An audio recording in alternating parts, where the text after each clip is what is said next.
പുരോഹിത ദർശനത്തിലേക്ക് സ്വാഗതം. നമ്മുടെ ഇന്നത്തെ അതിഥി ബഹുമാന്യനായ ഫാദർ മാത്യു തുണ്ടിയിൽ അച്ഛനാണ്. ബഹുമാനപ്പെട്ട അച്ഛൻ ഇപ്പോൾ പുഷ്പഗിരി മെഡിക്കൽ കോളേജിൻ്റെ ഡയറക്ടറാണ്.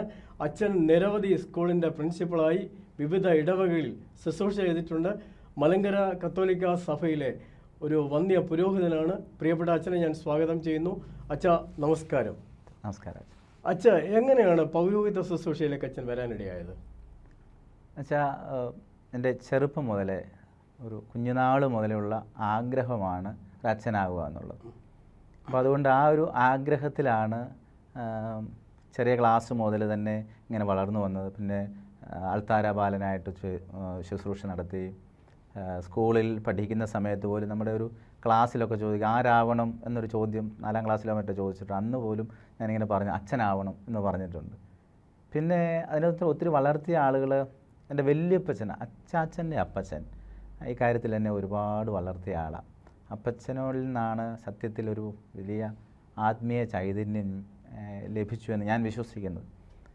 അങ്ങനെ പിന്നീട് പൗരോഹിത്യത്തിലേക്ക് 10ാം ക്ലാസ് കഴിഞ്ഞിട്ട് ഇങ്ങനെ കടന്നു വരാൻ വേണ്ടി തീരുമാനിക്കും. ഇവിടെ ദൈവവിളി ക്യാമ്പ് നടക്കുന്നു. അങ്ങനെ അതിനിടയിൽ എല്ലാ വർഷവും സമ്മർ കാലത്ത് ഒരു ജീസസ് ക്യാമ്പ് എന്നുള്ള പേരിലൊരു ക്യാമ്പ് നടക്കും.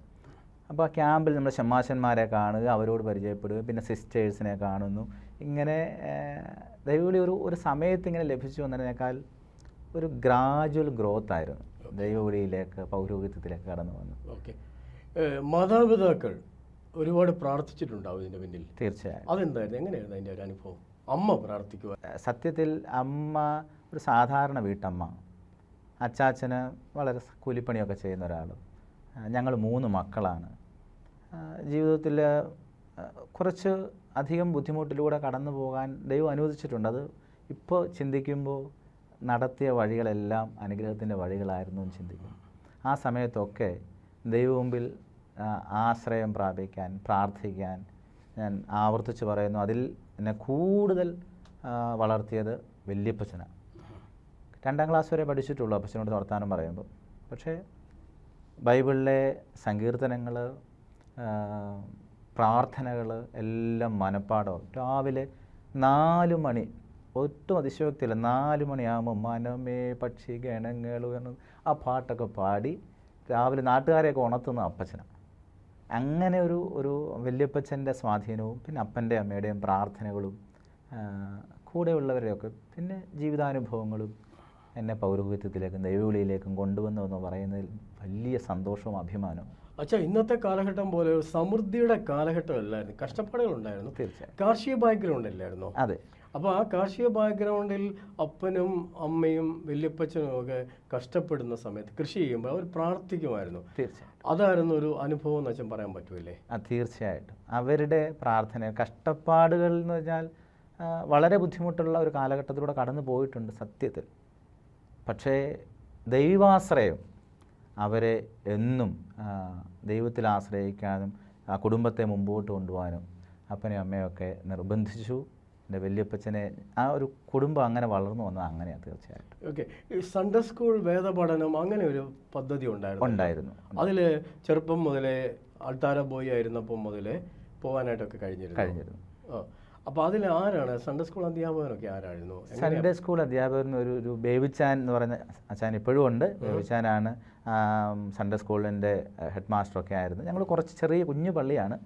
റാന്നിയിൽ വരവൂരാണ് എൻ്റെ സ്വദേശം. അപ്പോൾ ഒരു കൊച്ചു പള്ളിയാണ്. അപ്പോൾ അതിങ്ങനെ ആ ഇടവക്കാരെല്ലാം ഒരു കുടുംബം പോലെ, കുറച്ച് വീട്ടുകാരേ ഉള്ളൂ, ഒരു കുടുംബം പോലെ കഴിയുന്നു.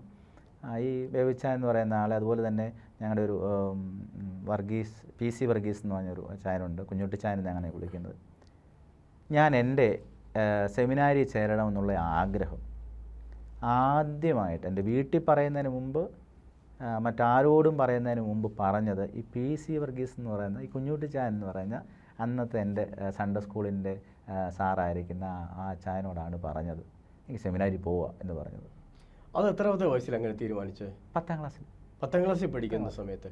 അത് കഴിഞ്ഞ് പിന്നെ ഇന്നത്തെ കാലത്തെ പോലെ പ്രീ ഡിഗ്രി എല്ലാം സെമിനാരി വന്നിട്ടായിരുന്നു. അത് കഴിഞ്ഞ് ഫിലോസഫി അവിടെ തന്നെ പഠിച്ചു. ഫിലോസഫിക്ക് പോയത് മംഗലപ്പുഴ ആലുവയിൽ, തിയോളജി പൂനായിൽ, പേപ്പൽ സെമിനാരിയിൽ. ആ സമയത്ത് തന്നെ ഒരു സന്യാസ ജീവിതത്തിലേക്ക് പോകാനായിട്ട് ഈ 10ാം ക്ലാസ്സിൽ തന്നെ തീരുമാനിച്ചു. തീർച്ചയായിട്ടും.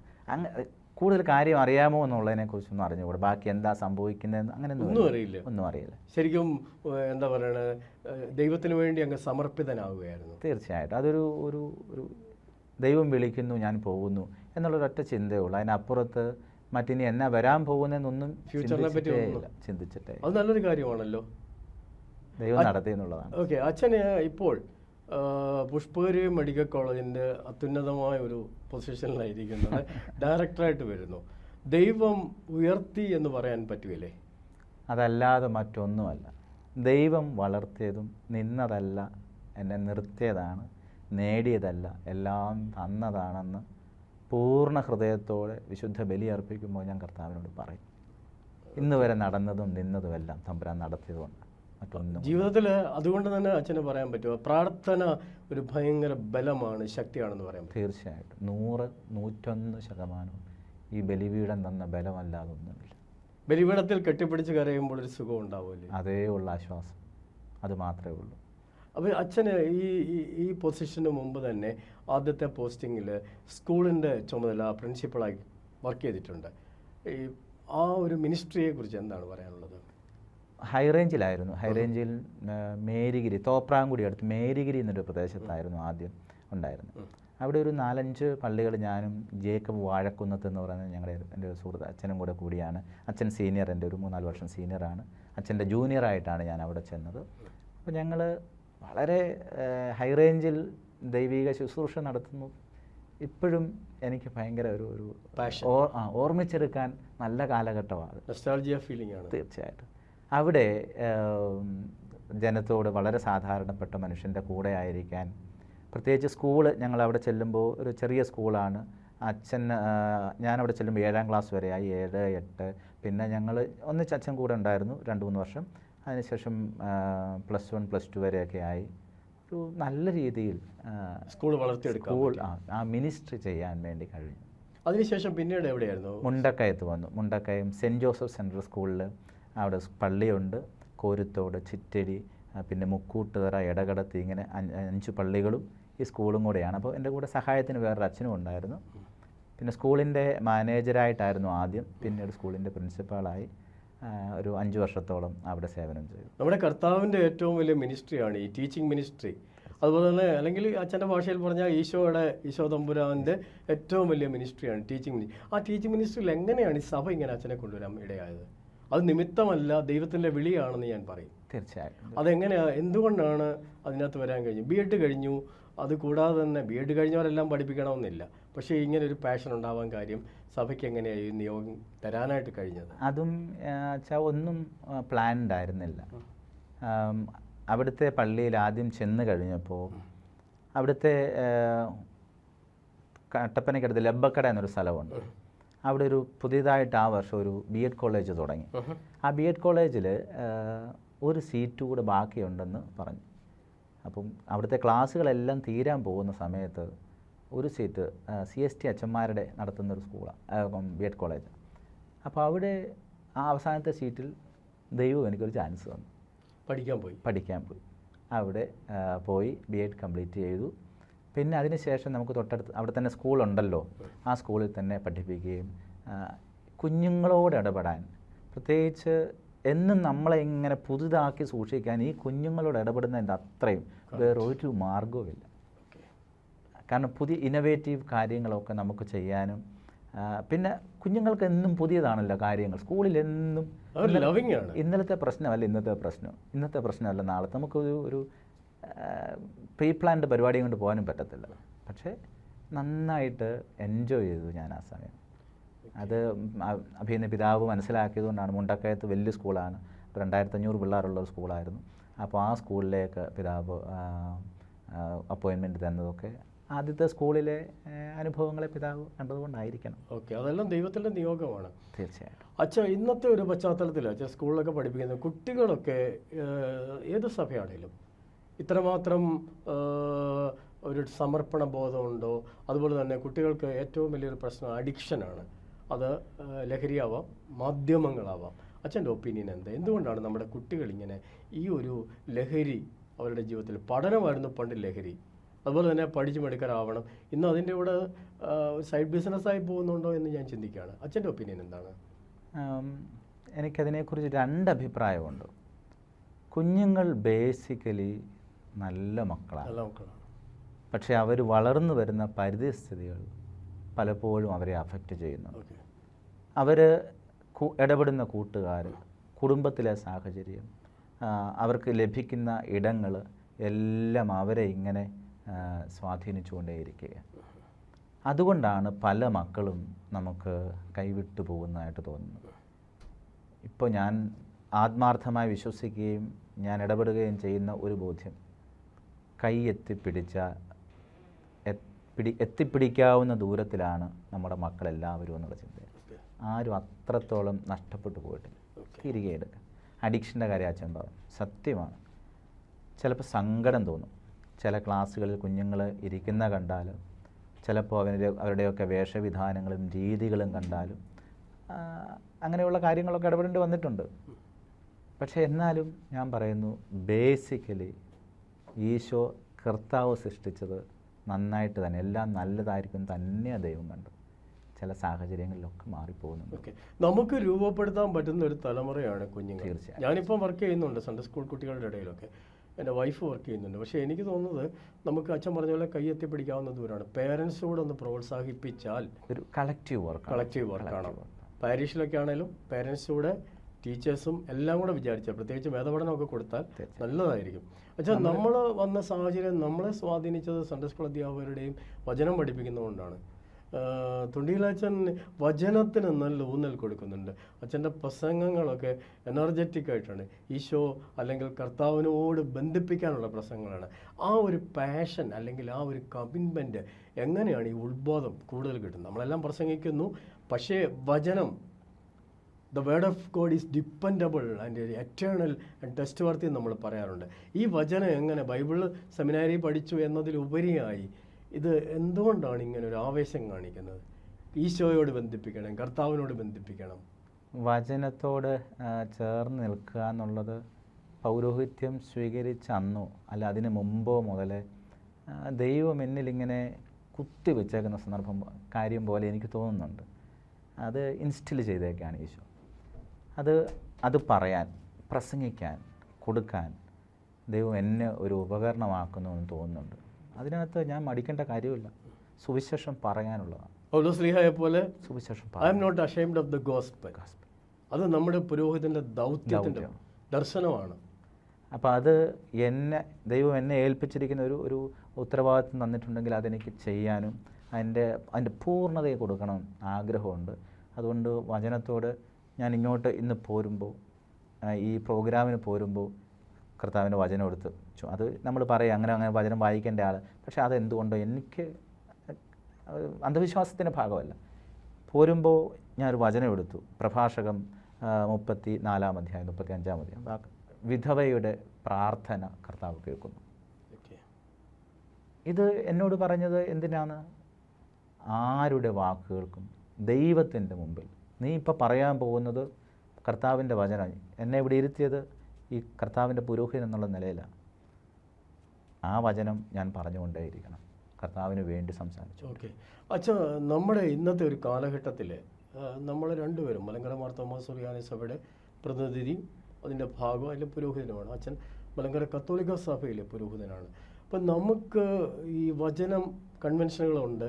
പക്ഷേ പേഴ്സണൽ ലൈഫിൽ രാവിലെ ഒരു ഡിവോഷൻ എടുക്കാനോ അതല്ല എങ്കിൽ ഒന്ന് മുട്ടുകുത്തി പ്രാർത്ഥിക്കാനോ ഒരു പക്ഷേ നമ്മളെല്ലാം, ഞാൻ ഉൾപ്പെടെ നമ്മൾ ചെയ്യുന്നുണ്ട്. ഞാൻ ഇന്ന് രാവിലെ മുട്ടുകുത്തി പ്രാർത്ഥിച്ച് വചനം വായിച്ച് ഡിവോഷൻ എടുത്ത് ഈ പരിപാടി പോലും പ്രാർത്ഥിച്ചാണ് തുടങ്ങിയത്. അപ്പോൾ എന്തുകൊണ്ടാണ് നമ്മുടെ ജനങ്ങൾക്ക് ഇത്രയൊരു ആവേശം ഉണ്ടാകുന്നുണ്ട്? ഞങ്ങൾക്കാണെങ്കിൽ ഒരുപാട് കൺവെൻഷനുകളുണ്ട്. പേഴ്സണലായിട്ട് ബൈബിളിനോടൊരു അറ്റാച്ച്മെൻ്റ് ഉണ്ടോ? അച്ഛൻ്റെ കാഴ്ചപ്പാട് എന്താണ്? നമ്മുടെ ജനങ്ങൾ ഇതിൽ നിന്ന് തീർച്ചയായിട്ടും അതിന് നമ്മൾ ഒന്നുകൂടെ ആത്മവിചിന്തനം സഭയൊന്നായിട്ട് ചെയ്യേണ്ടിയിരിക്കുന്നു. കാരണം ദൈവത്തിൻ്റെ വചനത്തിൽ നിന്ന് വ്യതിചലിച്ച് പോകുന്നുണ്ട് നമ്മളോട് തന്നെ പിഴയിടിക്കേണ്ട സമയം കൂടിയാണ്. നമ്മൾ മറ്റെല്ലാത്തിനും ഈ പറഞ്ഞ കൺവെൻഷനുകൾക്ക് നമുക്ക് കുറവില്ല. ആചാര അനുഷ്ഠാനങ്ങൾ ആഘോഷമാക്കുന്നതിനകത്ത് നമുക്ക് കുറവില്ല. നമ്മൾ എല്ലാറ്റിനകത്തും ഇങ്ങനെ ഒരു സോ കോൾഡ് വലിയ സംവിധാനങ്ങൾ ഉണ്ടാക്കി വെക്കുന്നതിനകത്ത് ഇൻഫ്രാസ്ട്രക്ചർ തീർച്ചയായിട്ടും അകത്ത് തമ്പുരാനുണ്ടോ, കർത്താവുണ്ടോ എന്ന് നമ്മൾ ശ്രദ്ധിക്കാറില്ലെന്ന് ഞാൻ എന്നോട് തന്നെ ആത്മവിമർശനം നടത്തുകയും വിചിന്തനം ചെയ്യുകയും ചെയ്യാറുണ്ട്. അത് നമ്മുടെ സമൂഹത്തിന്, അത് അച്ഛൻ്റെ ഇടവകയിലാണെങ്കിൽ ഞാൻ എൻ്റെ ജനത്തോടാണെങ്കിലും ഒക്കെ സംസാരിക്കേണ്ടത് ഈ കർത്താവിൻ്റെ വചനത്തെ ഹൃദയം കൊണ്ട് ഏറ്റെടുക്കാൻ ഓരോരുത്തരും തയ്യാറായാൽ സഭ മാറും, ട്രാൻസ്ഫോം ചെയ്യാൻ പറ്റും, ലോകം മാറും. അപ്പോൾ അച്ഛന് കഴിഞ്ഞ നാളുകളിലൊക്കെ മറ്റ് സഭകളുമായി അച്ഛനൊരു ബന്ധമുണ്ടായിരുന്നു. തീർച്ചയായിട്ടും. അത് അച്ഛനെ ഇപ്പോൾ നമ്മൾ രണ്ടുപേരും അടുത്തിരിക്കുന്നു. ഇങ്ങനൊരു മനോഭാവം, എക്യൂമെനിക്കൽ ദർശനം നമുക്ക് ഉണ്ടാക്കി തന്നത്, അച്ഛൻ ഉണ്ടാക്കി തന്ന ആരായിരുന്നു? അതെൻ്റെ മാതാപിതാക്കളാണ്. തീർച്ചയായിട്ടും. എൻ്റെ അച്ചാച്ചൻ്റെ വീട്ടുകാർ, അമ്മയുടെ വീട്ടുകാർ എല്ലാം മാർത്തോമായ. വല്യപ്പച്ചൻ്റെ അപ്പോൾ പിന്നീട് ഞങ്ങൾ അവിടെ താമസമായ സമയത്താണ് മലങ്കര പള്ളിയിലോട്ട് മാറിയത് സാഹചര്യങ്ങളിൽ. അതുകൊണ്ട് തന്നെ എന്നെ സംബന്ധിച്ചിടത്തോളം ഈ വചനത്തെക്കുറിച്ചുള്ള താല്പര്യം അച്ഛൻ പറഞ്ഞത് ബേസിക്കലി ഈ അപ്പച്ചനും ഒക്കെ ഇങ്ങനെ വചനവുമായി ബന്ധപ്പെട്ട് നിന്നുകൊണ്ട് 91-ാം സങ്കീർത്തനം, 23-ാം സങ്കീർത്തനം, 1-ാം സങ്കീർത്തനം, ഇതൊക്കെ ആരെങ്കിലും ഒരാൾ വീട്ടിൽ വന്നാൽ ഉടനെ വല്യപ്പച്ചൻ കൊച്ചുമനിക്ക് വന്നേ 91-ാം സങ്കീർത്തനം ചൊല്ലി കേൾപ്പിച്ചു. അഭിമാനമായിരുന്നു, അപ്പച്ചന് അഭിമാനമാണ്. 23-ാം സങ്കീർത്തനം യഹോവ എൻ്റെ ഇടയനാവുന്നു. ഇപ്പോൾ ബൈബിളിൽ POC ബൈബിളിലൊക്കെ വ്യത്യാസം, കർത്താവ് എൻ്റെ ഇടയനാവുന്നു എന്നൊക്കെ യഹോവ എൻ്റെ ഇടയനാവുന്നു ചൊല്ലിക്കേ. അപ്പോൾ ഇത് വചനം ഇങ്ങനെ നമ്മളെ മാറ്റുമായിരുന്നു. ശരിക്കും അച്ഛന്മാർ വരുമ്പം ചൊല്ലിപ്പിച്ച് കേൾപ്പിക്കുമായിരുന്നു. വരുമ്പോൾ ചൊല്ലിപ്പിക്കുന്നു. ആളുകൾ ആരെയും ഗസ്റ്റ് വന്നാലും അവർക്ക് അഭിമാനിക്കാൻ വേറെ ഒന്നുമില്ല, ഇതായിരുന്നു പ്രത്യേകിച്ച് നമ്മളെ കൊണ്ടൊക്കെ ചെയ്യിപ്പിക്കും. അപ്പോൾ ഈ മർത്തോമ പാരമ്പര്യം, പിന്നെ അതുപോലെ തന്നെ യാക്കോബായ സഭ, എല്ലാവരും, എല്ലാ സഭാവിഭാഗങ്ങളും ചേർന്ന് അതിനകത്ത് ഒരിക്കൽ പോലും എൻ്റെ ചെറുപ്പത്തിൽ ഇന്ന സഭയാണ് ഇന്ന സഭ അങ്ങനൊന്നും ഒരു വ്യത്യാസവും എനിക്ക് തോന്നിയിട്ടില്ല. അച്ഛാ, അതൊരു നാടിൻ്റെ നന്മയല്ലായിരുന്നു അത്? തീർച്ചയായിട്ടും. നമ്മുടെ നാട്ടിൽ ഹൈന്ദവരായിട്ടുള്ള ആളുകളുണ്ടായിരുന്നു, അവർ കയറി ഇറങ്ങുന്ന ഒരു സാഹചര്യം ഉണ്ടായിരുന്നു, അങ്ങനെയൊക്കെ ഒരു ബന്ധം ഉണ്ടായിരുന്നുകൊണ്ടല്ലേ? അച്ഛാ, അത് 100 വട്ടം പറയണം. എൻ്റെ സുഹൃത്തുക്കൾ ആരൊക്കെ ഹിന്ദുസാണ്, ആരൊക്കെ ക്രിസ്ത്യൻസാണ്, മുസ്ലിംസ് ആരെങ്കിലും ഉണ്ടായിരുന്നു ഒന്നും നമുക്ക് അറിഞ്ഞുകൂടാ. മനുഷ്യരാണെന്ന് എല്ലാവരും നമ്മുടെ സുഹൃത്തുക്കളും. ഞാൻ അവരുടെ വീട്ടിൽ ഉച്ചയ്ക്ക് ഭക്ഷണത്തിന് പോകുന്നു, പിറ്റേ ദിവസം മറ്റവരുടെ വീട്ടിൽ ഭക്ഷണത്തിന് പോകുന്നു. ഇങ്ങനെ മാറി മാറി നമ്മൾ അങ്ങോട്ട് കളിക്കുമ്പോൾ ഇപ്പോൾ ഓർത്തെടുക്കുമ്പോൾ ഒരു 2-3 വീടുകളെ ക്രിസ്ത്യൻസ് എന്ന് പറഞ്ഞ് എൻ്റെ ചുറ്റുവട്ടത്തിലുണ്ടായിരുന്നുള്ളൂ. ഇപ്പോൾ കുറച്ച് വീടുകളിലൂടെയൊക്കെ ഉണ്ടായിട്ടുണ്ട്. ബാക്കിയെല്ലാം ഹിന്ദുസും അതിൻ്റെ പല ഉപവിഭാഗങ്ങളും ഒക്കെയാണ്. എല്ലാവരും നമ്മുടെ സുഹൃത്തുക്കളാണ്. അതിനിടയിൽ ഏത് മതം, ഏത് വിഭാഗം, ഇതൊന്നും ചിന്തിക്കേണ്ട സമയമോ കാലമോ ഒന്നും ഉണ്ടായിട്ടില്ല. അത് നാടിൻ്റെ നന്മയായിരുന്നു, നമ്മുടെ വളർത്തിക്കൊണ്ടുവന്ന സാഹചര്യം അതായിരുന്നു. പക്ഷേ അച്ഛാ, ഇന്ന് മതമൗലികവാദവും അതുപോലെ തന്നെ മതമൈത്രിയും താറുമാറാക്കുന്ന ഒരു സാഹചര്യമാണുള്ളത്. ഞാൻ ഓർക്കുന്നു, എൻ്റെ ബോംബെയിലെ ജീവിതത്തിൽ, ബോംബെ പള്ളി പണിതത് ശിവസേന BJP ഉള്ള ആളുകളാണ്. പക്ഷേ പ്രൊമോട്ട് ചെയ്യുന്ന സാഹചര്യത്തിൽ ഞാൻ കഴിഞ്ഞ 19 അവിടെ പോയിരുന്നു. 19 പോയപ്പോൾ അവരെന്നെ കാണാൻ വന്നിരുന്നു. അപ്പോൾ ഞാൻ അവരോട് പറഞ്ഞു, ഈ എന്തൊരു സന്തോഷമാണത്. പക്ഷേ ആ കാലം മാറിക്കൊണ്ടിരിക്കുകയല്ലേ ഇത്. അതെന്തുകൊണ്ടാണ് ഇങ്ങനെ മാറുന്നത്? എന്തുകൊണ്ടാണ് ഇങ്ങനെ ഒരു സാഹചര്യം ഉണ്ടാകുന്നത്? എന്ത് ചെയ്യാൻ പറ്റും? എല്ലായിടത്തും മാറിയോ എന്ന് ചോദിച്ചാൽ മാറിയിട്ടില്ല. ഈ കഴിഞ്ഞ ഡിസംബർ 30 വൈകുന്നേരം എൻ്റെ ഇടവപ്പള്ളി, ഞാനിപ്പോൾ ആയിരിക്കുന്ന വരൂര്, എൻ്റെ സ്വന്തം ഇടവപ്പള്ളിയിൽ, അവിടെ പെരുന്നാളാണ്. ആ പെരുന്നാൾ പ്രദക്ഷിണം പോയി വരുന്നത് ഹിന്ദുക്കളൊക്കെ ഉള്ള ഒരു ഏരിയയിലൂടെ വന്നത്. ഒരു ശ്രീകൃഷ്ണസ്വാമി ക്ഷേത്രത്തിൻ്റെ അവിടെ എത്തിയപ്പോൾ ക്ഷേത്ര അധികാരികൾ വന്ന് സ്വീകരിച്ച് വന്ന് പ്രദക്ഷിണത്തിന് കൂടി എല്ലാവർക്കും അവലും മലരും ഒക്കെ കൊടുത്ത് അത് സ്വീകരിച്ചിട്ടാണ് പ്രദക്ഷിണം മുമ്പോട്ട് പോയത്. എരുമേലി എൻ്റെ വീടിൻ്റെ ദൂരെയല്ല. ഈ മതമൈത്രി എന്ന് പറയുന്നത് നമ്മൾ ജീവിക്കുന്ന സാഹചര്യം നമ്മൾ രൂപപ്പെടുത്തിയെടുക്കുന്ന കൂടിയല്ലേ.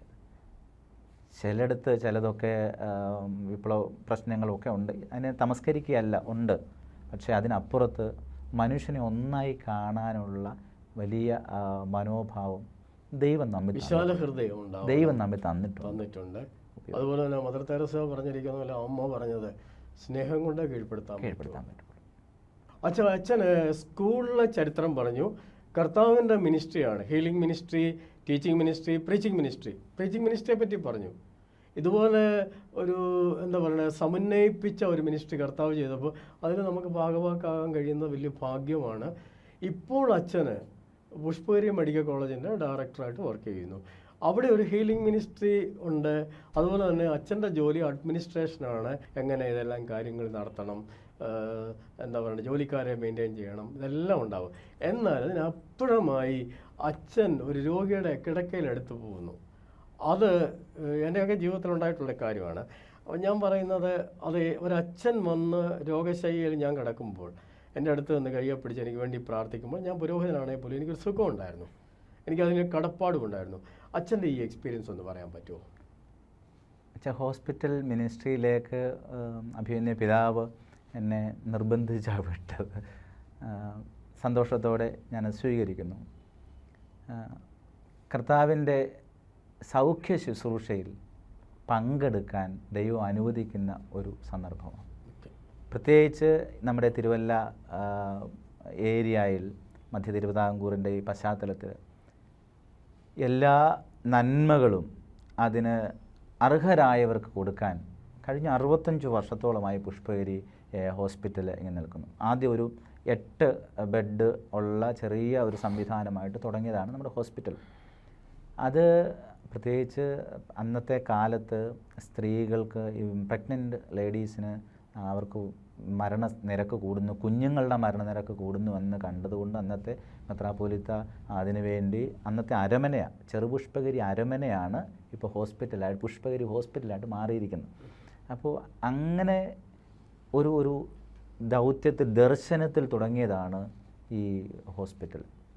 അതിങ്ങനെ കാലക്രമത്തിൽ മെഡിക്കൽ കോളേജായിട്ട് വലിയൊരു സംവിധാനമായിട്ട് വളർന്നു. പക്ഷെ അതിൻ്റെ ബേസിക് ത്രസ്റ്റ് കർത്താവിൻ്റെ സൗഖ്യ ശുശ്രൂഷ ലോകത്തിന് കൊടുക്കുക എന്നുള്ളത് തന്നെ. അച്ഛൻ പുഷ്പഗിരിയുടെ ഏറ്റവും വലിയ ലക്ഷ്യം അച്ഛൻ പറഞ്ഞല്ലോ ഹീലിംഗ് മിനിസ്ട്രി ആണെന്ന് പറഞ്ഞു, കർത്താവിൻ്റെ സൗഖ്യദായക ശുശ്രൂഷയാണ്. നിങ്ങൾ അവിടെ ചാരിറ്റി ചെയ്യുന്നുണ്ടല്ലോ? തീർച്ചയായിട്ടും. അതിനെങ്ങനെയാണ് ചാരിറ്റി ചെയ്യാനായിട്ട്, അതിന് പണം കണ്ടെത്താനായിട്ട് കഴിയുന്നുണ്ടോ? സ്പോൺസേഴ്സാണ്, എങ്ങനെയാണ് അത് ചെയ്യുന്നത്? പുഷ്പഗിരി ചെയ്യുന്ന ചാരിറ്റി വർക്ക്സ് അതതിൻ്റെ മിഷൻ മാൻഡേറ്റാണ്. ഓക്കെ. ചാരിറ്റി അല്ലെങ്കിൽ കർത്താവിൻ്റെ ശുശ്രൂഷ നടത്തുക എന്നുള്ളത് മാത്രമാണ് അതിൻ്റെ അടിസ്ഥാനം. സാമ്പത്തികമായി ബുദ്ധിമുട്ടുള്ളവരെ അത് അർഹിക്കുന്നവർക്ക് അത് സഭയ്ക്ക് ചെയ്യാവുന്ന എല്ലാ രീതിയിലുള്ള സഹായങ്ങളും ചെയ്യുന്നുണ്ട്. പല സ്കീമുകളുണ്ട്. ഒപ്പം എന്നൊരു സ്കീമുണ്ട്. അത് സാധാരണപ്പെട്ട മനുഷ്യന് വളരെ ചെറിയ തുകയിൽ അവർക്ക് ശുശ്രൂഷ നടത്തി ലഭിക്കുന്ന ഒന്നാണ് ഒപ്പം. സ്പർശമെന്ന് പറയുന്ന ഒരെണ്ണമുണ്ട്. റോഡ് ആക്സിഡൻറ്റിൽ പെടുന്ന ആളുകൾക്ക് ഫ്രീ ആയിട്ടുള്ള ട്രീറ്റ്മെൻറ്റ് കൊടുക്കുന്ന ഒരു സ്പർശം. രണ്ടാമത് പിന്നെ ഉള്ള ഒരെണ്ണമാണ് good Samaritan golden hour care എന്ന് പറയുന്ന. റോഡ് ആക്സിഡൻറ്റിൽ പെട്ട ആൾക്ക് ആദ്യത്തെ 3 മണിക്കൂർ എമർജൻസിയിൽ ഫ്രീ ട്രീറ്റ്മെൻറ്റ്. ഇഷ്ടം എന്ന് പറഞ്ഞാൽ വേറൊരു പ്രോഗ്രാമുണ്ട്. ഒരു കുഞ്ഞുങ്ങൾക്ക് എമർജൻസിയിൽ വന്നാൽ അവർക്ക് ഇഷ്ടമുള്ള പൈസ കൊടുത്താൽ മതി, കൊടുത്തില്ലേലും കുഴപ്പമില്ല, ഇഷ്ടമുള്ള പൈസ കൊടുക്കുക. ഈ ട്രീറ്റ്മെൻറ്റ് വരുന്ന ആളുകൾ ചിലപ്പം ബില്ല് കൊടുക്കാൻ വയ്യാതെ വരുന്ന സമയത്ത് അച്ഛൻ ഇടപെട്ടിട്ട് തീർച്ചയായിട്ടും അത് എല്ലാ കാര്യത്തിലും എപ്പോഴും ഉണ്ട്. അതിൻ്റെ ചെയ്യുന്നുണ്ട്. പല സ്കീമുകളുണ്ട് നമുക്ക്. ഓക്കെ. അപ്പോൾ ഇത്രയും നേരം അച്ഛൻ്റെ ദർശനങ്ങളും പൗരോഹിത്യ ശുശ്രൂഷയും മെഡിക്കൽ കെയർ എന്ന് പറയുന്നത് കർത്താവിൻ്റെ ദർശനമായിരുന്നു. അതൊരു പുരോഹിതൻ്റെ ദർശനമായിട്ടാണ് അച്ഛൻ ഇപ്പോൾ ചെയ്യുന്നത്. അച്ഛന് ഫാമിലിയിൽ പേരൻസ് ഒക്കെ ഉണ്ടോ? ആരൊക്കെയുണ്ട് ഇപ്പോൾ വീട്ടിൽ? അമ്മ കഴിഞ്ഞ 3 വർഷം മുമ്പ് മരിച്ചുപോയി. അമ്മയ്ക്ക് ക്യാൻസർ ആയിരുന്നു, അമ്മ മരിച്ചു. അച്ചാച്ചനുണ്ട്, അപ്പൻ. 2 ജ്യേഷ്ഠന്മാരാണുള്ളത്. ജ്യേഷ്ഠന്മാർ 2 പേരും അവിടെ വീടിനടുത്ത് തന്നെയാണ്. അച്ചാച്ചൻ മൂത്ത ജ്യേഷ്ഠൻ്റെ കൂടെയാണ് കഴിയുന്നത്. പിന്നെ എൻ്റെ അച്ചാച്ചൻ്റെ അനുജന്മാർ 2 പേരുണ്ട്. അവർക്ക് 2 പേർക്കും സംസാരിക്കാൻ ബുദ്ധിമുട്ടുണ്ട്. അവരും നമ്മുടെ കൂട്ടുകുടുംബം പോലെ. അപ്പോൾ അവർ കല്യാണം കഴിച്ചിട്ടില്ല, അങ്ങനെയാണ് കഴിയുന്നത്. ഇന്നത്തെ പുരോഹിത ദർശനം ഇവിടെ അവസാനിക്കുന്നു. അടുത്ത എപ്പിസോഡിൽ മറ്റൊരു അതിഥിയുമായി നമുക്ക് കണ്ടുമുട്ടാം.